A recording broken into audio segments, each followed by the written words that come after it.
नमस्कार, मैं हूं सुमित। एनडीटीवी में आपका बहुत बहुत स्वागत है।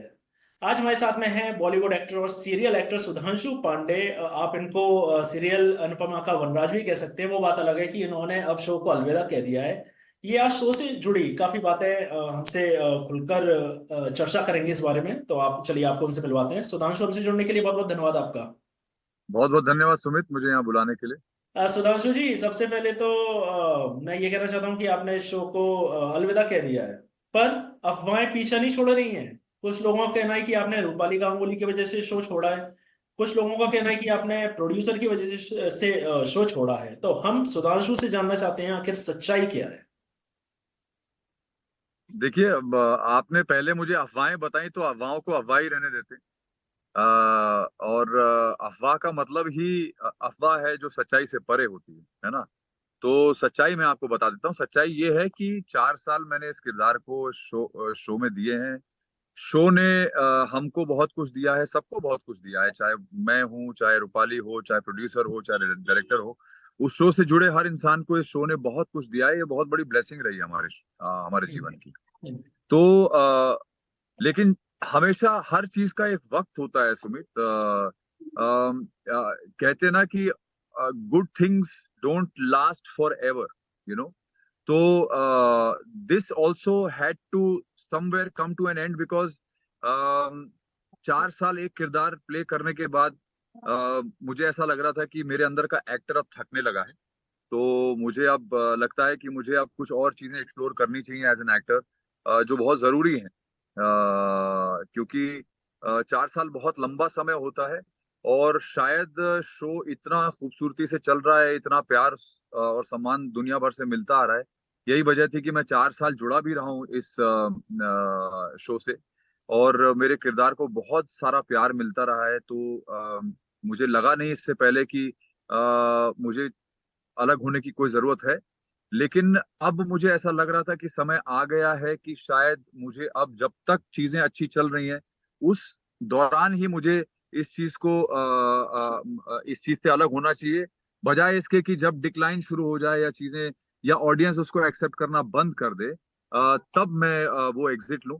तो मुझे लगा कि अच्छे समय में एग्जिट लेना अच्छा रहेगा मेरे लिए। पर कहीं ना कहीं ऐसा तो नहीं है कि फिल्म जो सीरियल की जो स्क्रिप्ट है वो कहीं out of the hmm. Content जा रही है? क्योंकि आज से एक साल पहले का हम अनुपमा देखें और आज का जो हम जो एपिसोड्स देखें, काफी अंतर आ गया है। देखिए, सुमित, जो डेली शो का जो कल्चर है, वो एक बहुत ही ज्यादा डिफिकल्ट कल्चर है। क्योंकि आप सिर्फ इस बात से अंदाजा लगा सकते हैं कि 7 दिन हफ्ते के और 365 दिन साल के, रोज आधे घंटे का कंटेंट चर्न आउट करना, राइटर्स के लिए लगातार लिखते रहना, रोज का कंटेंट, ये कोई मामूली बात नहीं है। मुझे लगता है ये बहुत बड़ी ताकत है। और हमारे राइटर्स बहुत फैंटास्टिक हैं, जो 4 साल उन्होंने इस चीज को नंबर वन पे, नंबर वन का कंटेंट उन्होंने प्रोवाइड किया है। ये मुझे लगता है बहुत मुश्किल चीज है, असंभव साउंड करता है एकदम।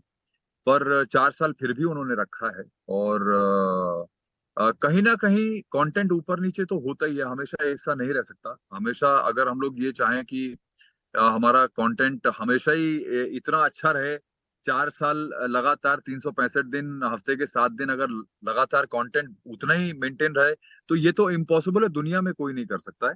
पर फिर भी हमारे राइटर्स करके दिखा देते हैं। लेकिन थोड़ा बहुत ऊंचा ऊपर नीचे जो कंटेंट होता है, वो मुझे लगता है वो बहुत एक नेचुरल सी बात है होना। क्योंकि थोड़ी कंसिस्टेंसी मेंटेन करने के लिए कभी कभी थोड़ी सी क्वालिटी ऊपर नीचे होती है। But that is, I think, absolutely fair, because उतना तो मुझे लगता है चलता है डेली शो के कल्चर में। पर आपको लगता है शो में सुधांशु पांडे की जगह कोई ले पाएगा? क्योंकि आपका किरदार दर्शकों दर्शकों ने काफी पसंद किया है। देखिए, मेरी जगह कोई ले पाए ना ले पाए, ये तो मैं नहीं जानता। लेकिन मैं ये जरूर जानता हूँ कि बहुत अच्छे एक्टर्स हैं दुनिया में। और अगर कोई भी आता है मेरी जगह पे, या कोई भी काम करता है, या कुछ नए सिरे से शुरू करता है, आई एम श्योर कुछ ना कुछ इंटरेस्टिंग हो सकता है शो में। क्योंकि शो अभी भी नंबर वन है, शो अच्छा चल रहा है, ऑटो पायलट मोड में है, दुनिया उसको पसंद करती है। और अगर कोई एक्टर उसमें अपनी कला का प्रदर्शन करता है पूरी शिद्दत से, तो मुझे नहीं लगता है कि ऑडियंस उसको एक्सेप्ट नहीं करेगी। आई एम श्योर एक्सेप्ट करेगी।